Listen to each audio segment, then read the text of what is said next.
issued a severe thunderstorm warning for southern Muskingum County and east central Ohio until 5:30 p.m. At 4:57 p.m., a severe thunderstorm was detected near Zanesville and was moving southeast at 20 miles an hour. This storm is capable of producing hail up to the size of quarters and damaging winds in excess of 60 miles an hour. Locations impacted include Zanesville, East Fultonham, Cannellville, Duncan Falls, Cielo, Chandlersville, Blue Rock State Park, Ruraldale, High Hill. This is a dangerous storm. Move into a sturdy building and avoid windows.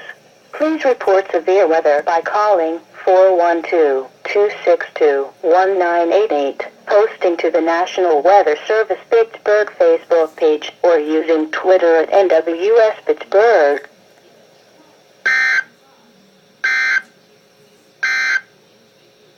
Now looking at